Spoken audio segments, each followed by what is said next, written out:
স্বাগতম about world YouTube চ্যানেলে। চলুন আজকের ভিডিওতে আমরা এশিয়ার সবথেকে বড় বস্তি ধারাবি সম্পর্কে জেনে আসি। ভারতের পশ্চিম উপকূলের ব্যস্ততম মহানগর মুম্বাইয়ের মাঝখানে এমন এক ঘনবসতিপূর্ণ অঞ্চল রয়েছে যার নাম উচ্চারণ করলেই বিশ্বজুড়ে মানুষের চোখে ভেসে ওঠে সংকীর্ণ গলি, টিনের ছাউনি, প্লাস্টিকের ছাপড়া আর জীবন সংগ্রামের এক অদম্য দৃশ্যপট। সেই অঞ্চলটি হল ধারাবি। এটি কেবল একটি বস্তি নয়, এটি এক বিশাল মানব সমাজ, এক অদম্য শ্রমনির্ভর অর্থনীতি আর সীমাবদ্ধতার মধ্যেও বেঁচে থাকার অদ্ভুত সক্ষমতার এক জীবন্ত উদাহরণ। সমুদ্র তীরবর্তী জলাভূমি, লবণাক্ত কাদা আর খালি পড়ে থাকা নিম্নভূমির উপর একসময় এই এলাকাটি ছিল জনমানবশূন্য। শহরের বিস্তার, শিল্পের প্রসার এবং শ্রমিকের চাহিদা বাড়তে থাকলে দূর দূরান্ত থেকে মানুষ কাজের সন্ধানে এখানে এসে জমা হতে শুরু করে। প্রথম দিকে জেলেরা, মৃৎশিল্পী, চর্মশিল্প শ্রমিক এবং ছোট কারিগরদের বসতি গড়ে ওঠে। ধীরে ধীরে শহরের মূল অংশ থেকে বিতাড়িত দরিদ্র জনগোষ্ঠীও এখানে আশ্রয় নিতে থাকে। জমির মালিকানা অনিশ্চিত থাকায় এবং সরকারি পরিকল্পনার বাইরে থেকে যাওয়ায় অস্থায়ী আশ্রয় ধীরে ধীরে স্থায়ী বসতিতে রূপ নেয়। বাঁশ, টিন, প্লাস্টিক, কাঠ আর পুনর্ব্যবহৃত উপকরণ দিয়ে তৈরি ঘরগুলো একটির গায়ে আরেকটি উঠে দাঁড়াতে থাকে, যেন সংকীর্ণ জায়গার প্রতিটি ইঞ্চি মানুষ বাঁচার অধিকার দাবি করে নিয়েছে। ধারাবির বিস্তৃতি শুধু ভৌগোলিক নয়, সামাজিকভাবেও বহুমাত্রিক। এখানে ভারতের বিভিন্ন প্রান্ত থেকে আসা মানুষের বসবাস। কেউ এসেছে গ্রামাঞ্চলের দারিদ্র্য থেকে পালিয়ে, কেউ এসেছে খরা ও ফসলহানির পর, কেউ আবার কারখানার কাজের আশায়। ভাষা, সংস্কৃতি, খাদ্যাভ্যাস, ধর্মীয় পরিচয় সবকিছুতেই রয়েছে বৈচিত্র্য। তবু দৈনন্দিন সংগ্রাম তাদের এক অদৃশ্য বন্ধনে আবদ্ধ করে রেখেছে। সংকীর্ণ গলির ভেতর দিয়ে হাঁটলে বোঝা যায় এখানে স্থান কত মূল্যবান। এমন অনেক ঘর আছে যেখানে একই কক্ষে ঘুম, রান্না, কাজ সবকিছু চলে। দিনের বেলা ঘরটি ছোট কারখানায় পরিণত হয়, রাতে সেটি পরিবারের বিশ্রামের জায়গা। ছাদের নিচে ঝুলে থাকে কাপড়, দেয়ালের পাশে গ্যাস চুলা, কোণে পানি সংরক্ষণের পাত্র। তবু এই সীমাবদ্ধতার মধ্যেই মানুষ নিজেদের মতো করে সাজিয়ে রাখে ছোট্ট পৃথিবী। এই বস্তিকে শুধু দারিদ্র্যের প্রতীক ভাবলে ভুল হবে। এখানে রয়েছে এক বিশাল অনানুষ্ঠানিক অর্থনীতি।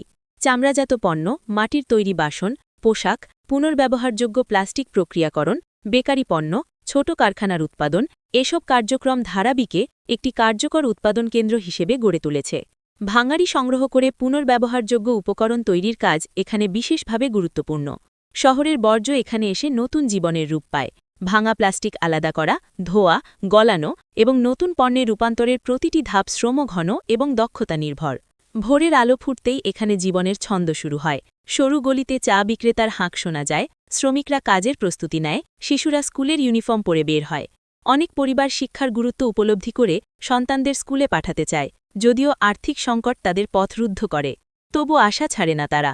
সন্ধ্যার পর টিউশনের আলো, স্কুল ব্যাগ কাঁধে ছোটদের হাঁটা, এই দৃশ্য ভবিষ্যতের স্বপ্ন বহন করে। পানির জন্য দীর্ঘ লাইনে দাঁড়ানো, শৌচাগারের সীমিত সুযোগ, বৃষ্টির সময় জলাবদ্ধতা এসব দৈনন্দিন চ্যালেঞ্জের অংশ।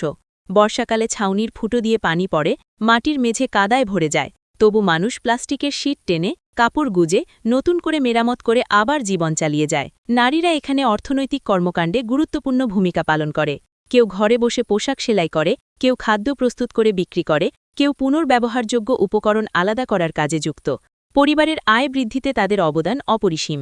একই সঙ্গে তারা সন্তানের যত্ন, রান্না, পানি সংগ্রহ সবকিছু সামলায়। শিশুদের শৈশবও ভিন্ন বাস্তবতার মধ্যে গড়ে ওঠে। খেলার মাঠ নেই, তাই গলিই তাদের খেলার জায়গা। পুরনো টায়ার, প্লাস্টিক বল, কাঠের টুকরো এসব দিয়েই তৈরি হয় তাদের খেলনা। সীমাবদ্ধতার মধ্যেও আনন্দ খুঁজে নেওয়ার ক্ষমতা তাদের চোখে স্পষ্ট। ধারাবির বাসিন্দারা একে অপরের পাশে দাঁড়াতে জানে। অসুস্থতা, অগ্নিকাণ্ড, বৃষ্টির ক্ষতি যে কোনো বিপদে প্রতিবেশীরা সাহায্যে এগিয়ে আসে। সামাজিক বন্ধন এখানে টিকে থাকার এক গুরুত্বপূর্ণ ভিত্তি। বিশ্বের বিভিন্ন গবেষক, নগর পরিকল্পনাবিদ এবং সমাজবিদরা এই অঞ্চলকে ঘন বসতিপূর্ণ নগর জীবনের এক বাস্তব পাঠশালা হিসেবে দেখেন। সীমিত সম্পদের মধ্যে কিভাবে একটি সম্প্রদায় নিজস্ব অর্থনীতি, সামাজিক কাঠামো এবং জীবনযাত্রা তৈরি করে তার জীবন্ত উদাহরণ এটি। বাইরের চোখে ধারাবি হয়তো দারিদ্র্যের প্রতীক, কিন্তু ভেতরে প্রবেশ করলে দেখা যায় কঠোর পরিশ্রম, আত্মসম্মান, সংগ্রাম আর টিকে থাকার অদম্য ইচ্ছাশক্তির এক বিস্ময়কর সমাজ। প্রতিটি সরু গলি, প্রতিটি টিনের ছাউনি, প্রতিটি শ্রমঘন কর্মশালা একটাই গল্প বলে। জায়গা ছোট হলেও মানুষের স্বপ্ন ছোট নয়। ধন্যবাদ সময় নিয়ে ভিডিওটি দেখার জন্য। বেশি ভালো লাগলে লাইক, কমেন্ট, শেয়ার এবং সাবস্ক্রাইব করতে ভুলবেন না।